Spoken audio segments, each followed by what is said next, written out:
the Women Unleashed podcast. Join us as we share with you the fun, confronting, wild, fucked up, epic, and raw side of being a woman in today's world. Nothing is off limits. Allow yourself to be inspired to be unleashed.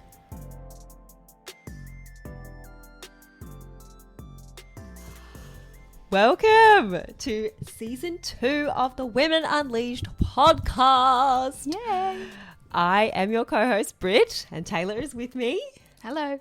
Hello. We are super excited to be back. We are. We have, what have we been up to, Taylor? I think I just got some really cool news that we're going to talk about in today's episode. It's going to be all about Taylor today. All about Taylor. And we are also recording on video for the first time. So I'm actually going to train myself to get used to looking Oh, yeah, that's right. at the video so that you can see us recording too. So we're live. Hello. It was a bit weird.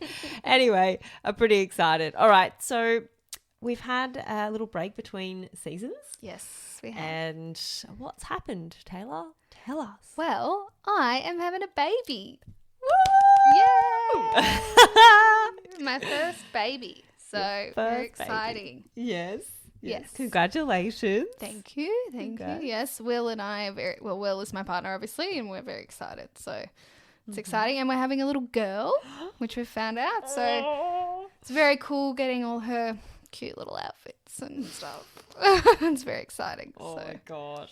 I don't know how to describe the happiness that was there like when you told me, and that's here now, and it's like this like little ball inside of me that's just like oh my it gosh. is. Babies make people really happy. Yes. You know, it's like this joyful, I don't know.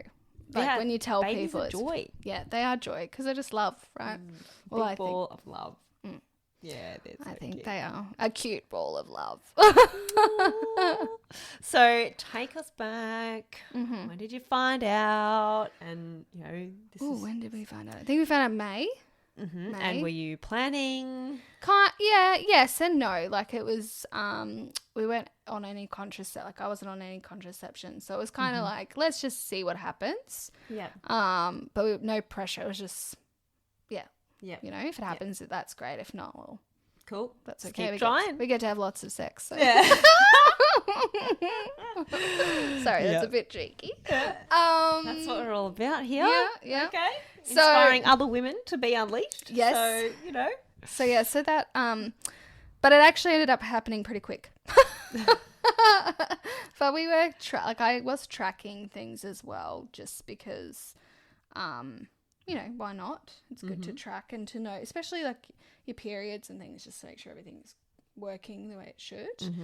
So we found out super early. We found out at 3 weeks, Oh, wow. which you're only like just pregnant, like Just it's only showing. So just- what was the sign that was like, oh, I should get Well, a my period test? was late. Yeah. That's it. So I'd been tracking it, and my period, very on time, like maybe a day, but pretty much like it comes when it's supposed to come. So I was late by a couple of days, and I was like, well, I'm going to test. And I was in the bathroom, and I tested, and then I was like, and I ran into Will, who was half asleep, and he thought something was wrong with the cats. And he's like, what's going on? I'm like, I'm pregnant. and it was just very exciting. So, Yeah. and scary, like shit. It's real. Yeah, like we're actually having a little human. Mm-hmm. But yeah, that was really good, and I was feeling pretty good then too. So Yeah. Yeah. Mm. Oh, that's awesome. And I'm glad it was really classical for you. Like, oh, period's late. Let's go get it checked. If that happened to me, like, my periods are all over the place. Yeah. I wouldn't know if I'm Martha or Martha. yes, so You that know. makes it a bit hard. Hey. Yeah. And we're actually going to, there's so much I could share about contraception, and we're going to do that in another episode. And I've got a funny story about that. Yeah. So, at 3 weeks, you're like, oh my God, I'm pregnant. You go to the hospital, the doctor, confirm it. Yeah. And then, Yeah, which I I'd been seeing my doctor for a while because he is the one that told me I was celiac. So he just helped me discover that, which was really helpful because a lot of doctors kept just saying, you know, I don't know. Stress. Yeah, or just like nothing's wrong. Well, nothing's wrong, but you know, There's fine. something going on. Yeah. So I went back to him, and he's actually our family doctor, and he's great. So What, since like you were little? So since I was little, since my mum was a child, and my nan. How old is this guy? I think he's 70. He's about to retire. So he's, but he's great, and he's so thorough, and he's very knowledgeable man. Yeah. However, at the appointment, I think maybe some doctors are taught to maybe be on the negative side or like just look at worst case, which I understand. But it kind of was like, you know, it's very early. It could be an ectopic pregnancy. It may not work. It may not last. Like, and I was having some cramps. So, because obviously your uterus, like, hello, you're growing a human. You got to make room. You got to make room for a little baby. So I was getting like some cramps, and I was like, oh, I'm getting cramps. And he's like, oh, that's what, you know, ooh, that's not good. And I'm like, left this appointment like really emotional and like down because I'm like, oh, I've been so excited. Like I told my family, like they knew how early we were, but I can't keep that to myself. It's so exciting. So, and I was, and I left the appointment and I was like, oh, I was really like heartbroken. And then I've spoken to other women and like they're like cramps are super normal. Yeah. Like I had them because you like things are moving and yeah. So like waking up a 29-year-old giant. Yeah. Like imagine if you've been in the sleeping position for 29 years. Yeah. So I'm just gonna grab a drink. Sorry. Cup of tea time, everyone. Actually, my bottle of water is somewhere. We'll get that after in the interlude between episodes. Okay, so you're feeling a bit down. Anxious. You already started to get attached. Yeah, you do. And it's weird, and I don't think you really understand it until you go through it. Like I've, you know, spoken to a lot of pregnant. I've had friends that are pregnant, and it's you don't really get it until you've done it. I don't know. Yeah. And there's so much stuff that they don't look at about. me like I know because I got no idea. Yeah. No, but like you listen to women and you're like, oh yeah, that does sound shit. But until you, or you know, hard or scary, whatever the emotion is, but until you go through it, it's been very eye opening, I guess. Yeah. And it's definitely not been like I'm this glowing, like awesome pregnant woman. Like I have not been thriving. Let's just say that I have been surviving this pregnancy. So after that appointment, we then had we couldn't get a scan until like 7 weeks. So I had to wait a month to get my first scan. So you're kind of in like this limbo of, and after that appointment, it was like it could not even be it. What's be a fart in the wind? Yeah, it could. An ectopic pregnancy. Yeah, but it was like a word. Like it's not like they don't really count it as a real pregnancy. I think until nearly 20 weeks. Phantom or something. Yeah, but it's like not sticky until it's like 20. You know, like they kind of, because obviously the first 12 weeks are super. You know, generally if you're gonna have a miscarriage, I think that happens, unfortunately, in the first 12 weeks. So, yeah. So yeah, it's a bit scary at the start, and because she's so little, you can't feel her, so it's not like you know. However, I was very sick, so it's a good sign. Yes, so I didn't know this, and all I hear is Taylor's like, I'm sick again. I can't record this week. I'm sick again. I'm like, Jesus, this woman's integrity is like down the toilet. Like, why is she sick all the time? And then... Well, it was actually before pregnancy I was getting a bit sick. You were. That's why it wasn't like abnormal. No. But I was like, oh man, when will she stop being sick? Yeah. And then I did get sick after we got back from holidays, which I would have been pregnant as well. And your immune system is low. So I think I got sick and traveling and drink. I did have a few drinks in Fiji because I didn't obviously know. No. But then I think it was around week 4, week 5, I got really severe morning sickness. So I think I was at home for nearly 8 weeks. I didn't leave the house for 8 weeks unless it was for a doctor's, unless it was for the baby. Wow. So I was on the couch in my PJs pretty much all of winter. Wow. Thinking about it. Gosh. Very isolating, and it was a bit lonely. It got a bit lonely. At the start, it was fine because... It's a bit novel. Yeah, and I was feeling so shit. I didn't have any energy to want to do anything anyway. Yeah. But it got a bit lonely near the end. Mm. You know, a bit isolating. And yeah, so it was vomiting, severe nausea. And when they say it's morning sickness, it's a total lie because it's 24/7. Well, for you, it was 24/7. Well, yeah, for me, it was 24/7. And vomiting gave me no relief. Mm-hmm. The tablets that they gave me no relief.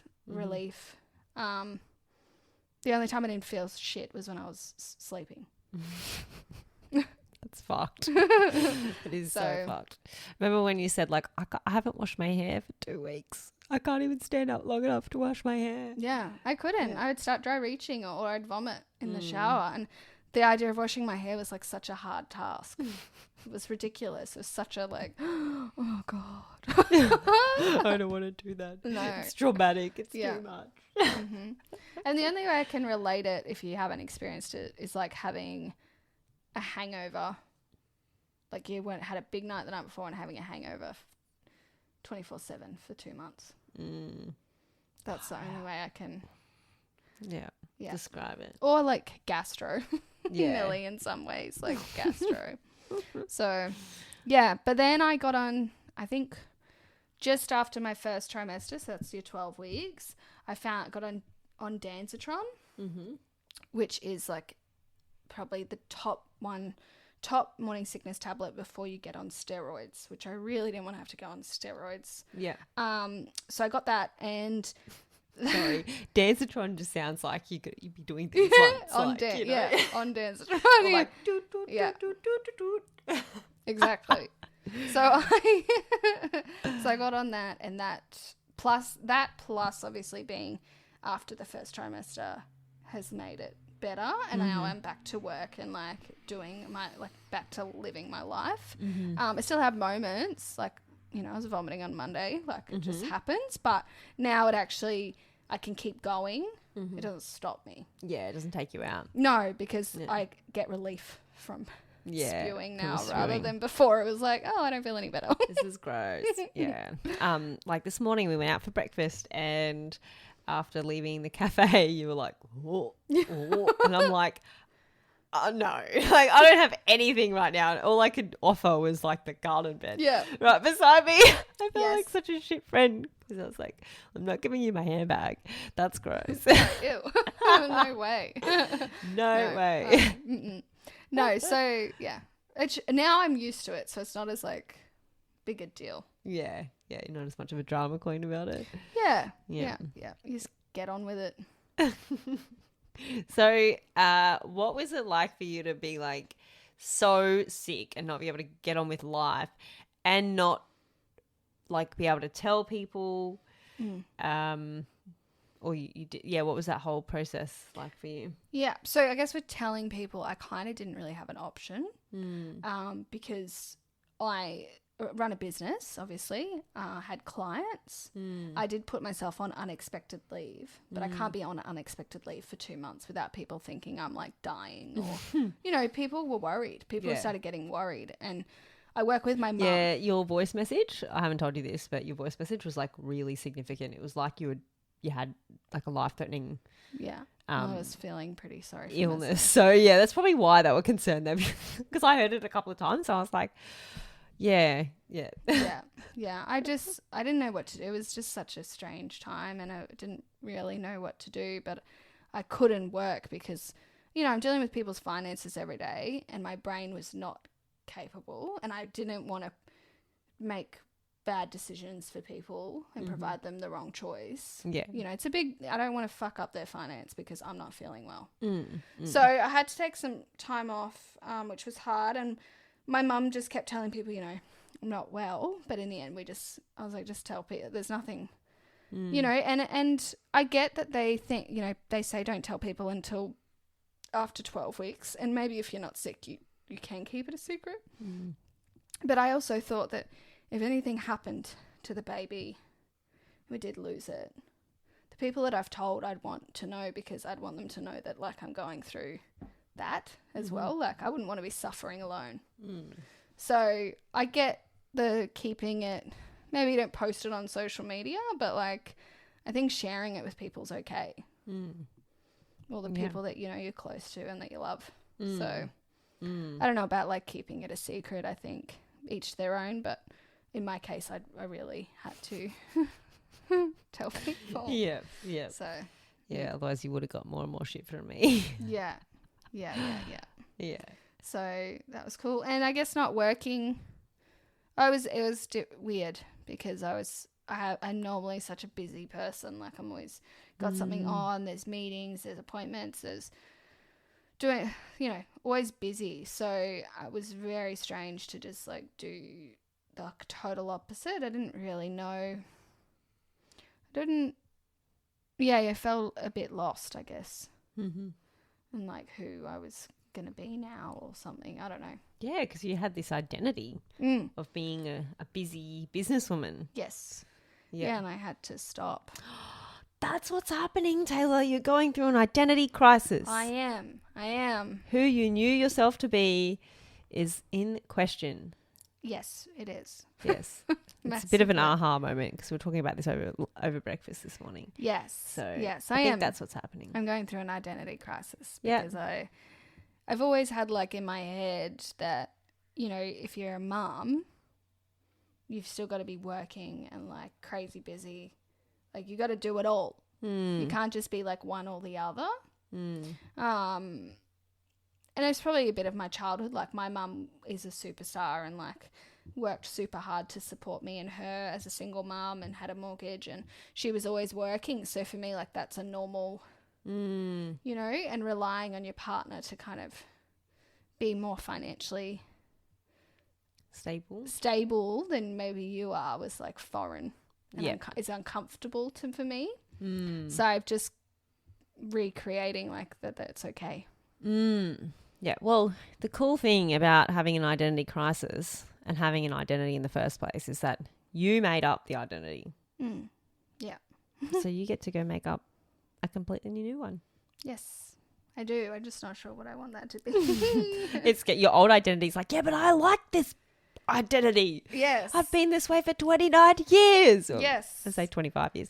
But yeah, that's what it's fighting for survival.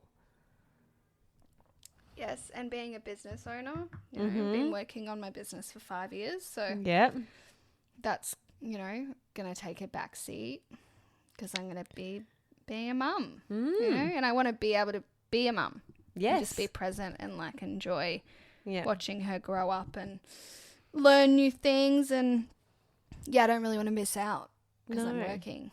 Yeah. Well, you know, I'm at the office all the time or whatever. Well, I'm committed to you having it all, being able to earn money, be an epic mum, and be a contribution to your daughter and your husband one day. Yes.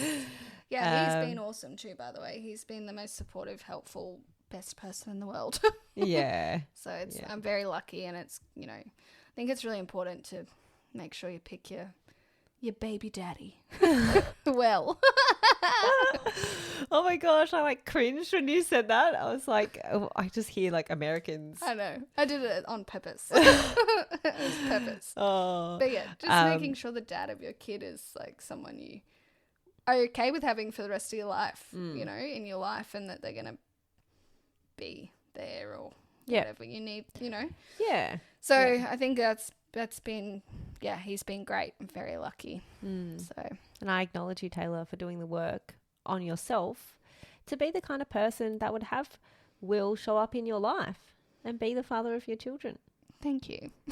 That's very nice. You're welcome. All right. Well, on that note, let's wrap up the return episode of season 2. Yes. And we hope that we've inspired you in some way, shape or form to unleash in an area of your life that is important to you. Yes, we do. So thank you all for listening, and have fun sharing what you've gotten for yourself out of listening to this episode.